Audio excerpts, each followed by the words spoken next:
belangrijk is deze campagne Talent voor Friesland van Noord-Est-Friesland? Nou, wij hadden er altijd over dat we te maken hebben met de krimp in Noord-Est-Friesland. Het belangrijkste probleem is eigenlijk de ontgriening. En dat betekent dat heel veel jonge mensen voortloeken. Die gaan oor studeren en komen over het algemeen ook net weer waarom. Dat vinden wij natuurlijk net leuk, want je moet zowel jonge als middel- en oudere mensen hebben. En wij willen heel graag zien dat wij zoveel mogelijk jongere mensen hier in de streek horen kennen, maar stage plakken, zodat ze uiteindelijk ook besluiten om hier te blijven. En er komt nog wat bij. Die talenten die krijgen de mogelijkheid om zaken te leren, om mee te draaien in bedrijven. Maar wij willen ik heel graag gebruik maken van de kennis en kunde die talenten hebben. Die komen maar een frisse blik komen die in bedrijven en bij gemeenten en bij organisaties. En daar hebben we natuurlijk een hele proton aan. Nou, wat wij eigenlijk als provincie doen is dat wij natuurlijk de subsidie hebben uitgeven. En de werkjouwers zelf die gaan op zoek naar de trainee. Maar wat wij wel hebben vernomen is dat er wel werkjouwers zijn die moeite hebben om een trainee te vinden. Dat we daar vooral in de mbo-sector. Wist ik weet die moeite wij kan? Nou, dat hebben we natuurlijk proberen om te onderzoeken. Maar dat is wat lastig. Wat wij van mbo'ers zien dat ze er net van op de hichte winnen. Dus dat zij net de vacatures konden vinden en dat soort dingen. Dus dat hebben wij, letten nog maar in social media actie bijvoorbeeld, hebben we er nog proberen om wat meer aandacht rond te houden. Als we even zeggen naar het project van dit moment, een hele prutte mensen in Noord-Friesland. Hoe komt dat?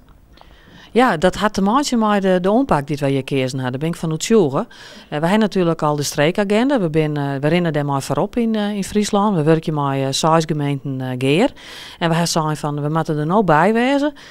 De organisatie van ANO, de geerwerking heet, die had het coördineerd. Zowel voor bedrijven als voor gemeenten en andere instellingen. En die had ervoor zorgen dat heel veel aanvragen op het die kant uitgang binnen. Die had een aanbod dienen om de opleiding, want er moet ik een opleidingscapaciteit bij zitten, om dat voor haar rekening te nemen, dat ik te coördineren. En daarop hebben we erin slagen om van de 174 plakken die er weer een 66 naar Noord-Est-Friesland te halen. Dat is boetengewoon. En daar ben wij als gemeente heel wies mee. Dit project zet je in dit know-how Talent voor Friesland krijgt een vervolg. En dat zult iets anders zien, krijgt ik een orennamen. Klopt. Nou, het krijgt net een andere naam. Het tweede traject heet Talent voor Friesland 2. Maar de kreet die erbij het is inderdaad Talent voor Talenten. En wat er eigenlijk oorzaak is dan van de eerste versie, is dat bij de tweede versie krijgen de werkjouwers ongeveer 50% aan subsidie. En de overige 50% moeten zij zelf bijlissen. Wanneer neem je in deze regeling echt helemaal geslaagd? Ik denk dat het slagen is als zowel bedrijven als de talenten uiteindelijk zeggen wat hebben wij proteleerd dit hier. Dat is al heel mooi mijn naam. Je kunt het mooi op je cv zetten als je verder solliciteren.